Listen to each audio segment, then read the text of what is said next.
الذین اسرفوا علی انفسہم، اے میرے نافرمان بندو آ جاؤ مجھے منا لو، مجھے راضی کر لو.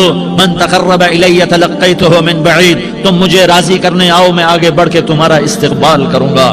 کوئی ناراض، میں کسی سے ناراض ہو جاؤں، وہ مجھے منانے آئے تو میں اس کا استقبال کروں گا یا منہ موڑ کے بیٹھوں گا اور اسے سلواتیں سناؤں گا، جلی کٹی سناؤں گا؟ میرا رب کہتا ہے لیاری کا جو مجھے راضی کرنے آتا ہے میں آگے بڑھ کے اس کا استقبال کرتا ہوں. میں کہتا ہوں آجا میرا بندہ، میں تو کب سے تیرے انتظار میں تھا کہ کب توبہ کرے گا اور میں معاف کروں گا، کب توبہ کرے گا اور میں معاف کروں گا.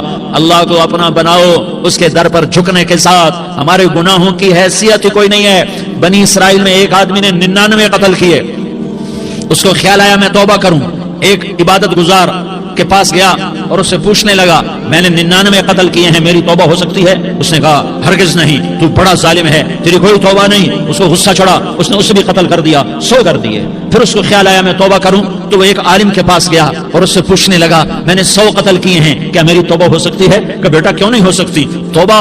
ہائے ہائے ہائے ہائے ہائے. میرا رب ایک مثال دیتا ہے، کہتا میرا بندہ تو اتنے گناہ کر کہ زمین کو بھر دے، اس خلا کو بھر دے، چاند تاروں ستاروں کو بھر دے. اتنے گناہ کر کہ آسمان کی چھت کو لگا دے، زمین سے اٹھا اور آسمان کی چھت کو لگا دے. اتنے گناہ کرنے کے بعد صرف ایک دفعہ کہہ دے یا اللہ معافی دے دے تو میں سارے معاف کروں گا، سارے معاف کروں گا، ولا ابالی، اور مجھے کوئی پرواہ نہیں ہوگی.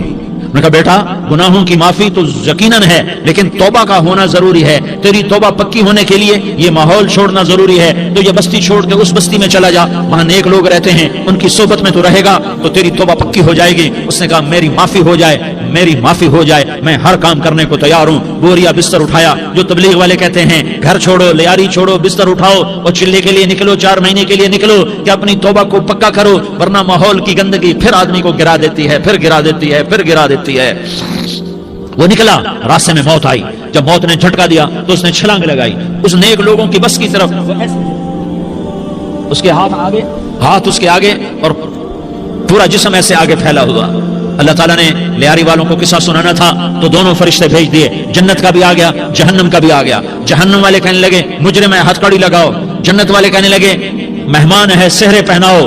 جہنم والے کہنے لگے توبہ ادھوری ہے، ابھی توبہ پکی نہیں ہے، ابھی نیک لوگوں کے شہر کو پہنچا ہی نہیں ہے کہ موت آ گئی. اور جنت کے میں کہنے لگے نہیں نہیں نہیں، توبہ ارادے سے ہو جاتی ہے، ارادہ کر لیا توبہ ہو گئی، ہمارا مہمان ہے. اللہ نے تیسرا فرشتہ بھیجا، جاؤ فیصلہ کرو. کیا فیصلہ کرو؟ وہ یہاں مرا پڑا ہے، یہ اس کی بستی ہے، یہ نیک لوگوں کی بستی ہے، وہ یہاں مرا پڑا تھا.